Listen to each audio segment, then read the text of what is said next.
Good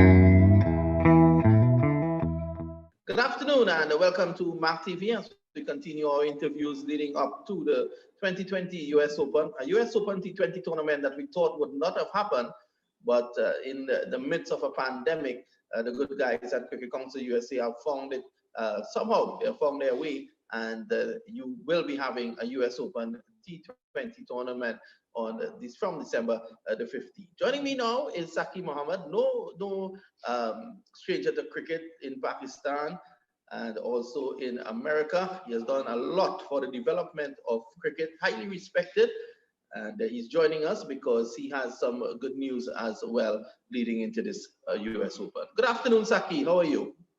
I'm fine. How about you? I'm good. I'm good. And the news is that Smart Choice will be joining forces with the US All Stars at this year's US Open. Give us some details about that. You know, I talked with Mac, and since this time only 18 were participating, we decided to join hand and put together a team together and be part of that because All Star has a lot of players which has played with Smart Choice in the past, like Rizwan Chima, Saad bin Zafar, and there are other Jaskaran Malhotra.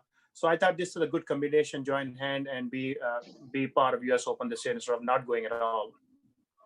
Yes, and of course, Smart Choice has become a household name at the US Open ever since, and it's great that they will be involved this time around.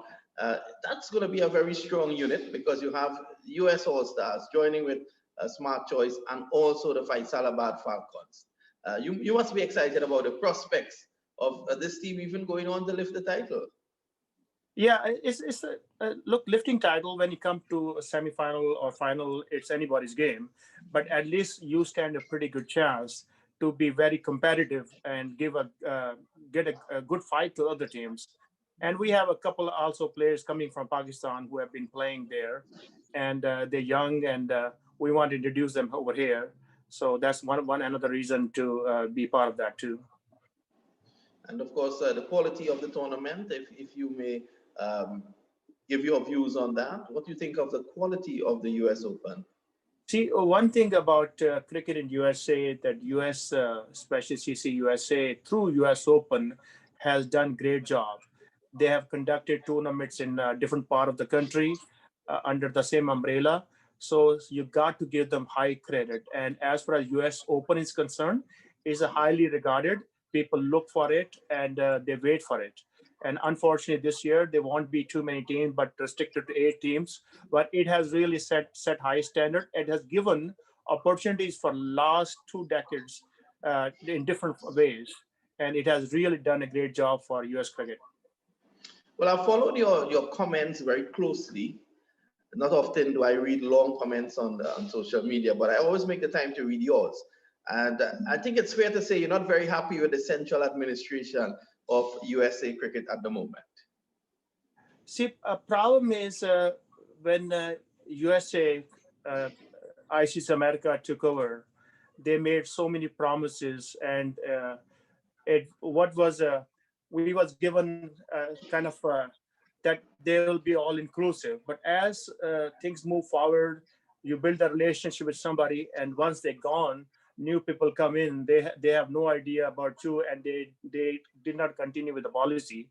Like one example, it's hard to believe that Smart Choice, who had a cricket stadium, will not get a minor league team. This is ridiculously bad. Nobody can justify in this country that you're not going to offer them a minor league team who has the stadium and who know how to run the team also. It's not that you got a stadium and you don't know how to run a team. We have successfully been running team. So when you look at that, not even offer, that tells you where they stand or what they're promoting. So that was very upsetting, basically.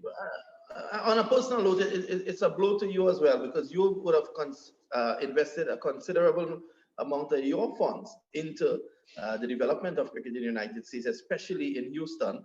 And it's really a slap in your face as well.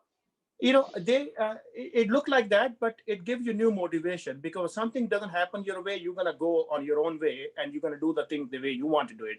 So I don't think it's my loss, it's their loss. And definitely it's their loss, because I've seen that you're now investing your resources in Pakistan. your Yeah. place of birth, in the village of Wazim Akram. You're building a sprawling stadium across there. I follow it, and I see that you're making good ground. Tell me a bit about that project. Yeah, see, that's Wasim Akram's father was living in a village called Mandiala, which is where our land is. If I start running, I will get to his land in 5 minutes. So one of my brother told me in the past, Wasim Akram, in one of the interviews, said it was his dream to put a cricket stadium in his place. Unfortunately, he had a limited land, like 4 acres, and needed more acre to expand. The whoever had the land did not give him the land, and he could not make that happen. Everybody loved where their village is, and when I'm looking at this one and I'm doing this one, and then it gave me great pleasure that we are building so close to him. And once he will find out about this one, he'll be very excited, because it's like when I stand on the top of the poultry farm we have over there. When you stand up and look, you can see his land from there. Oh, that's wonderful indeed. We wish you all the best with that. But immediately um, taking your attention and attracting you at the moment will be the US Open. We want to wish you all the best, Saki. We want to, again, applaud you and thank you for investing in the US Open. And we look forward to great things as we move ahead. Thank you for having me. Well, you've heard it there from Saki Muhammad, one of the great pioneers of cricket in America. And you also learned during this interview that he's also investing heavily in Pakistan. Keep viewing Mark TV as we continue to bring you all the cricket news heading into the US Open. Good afternoon.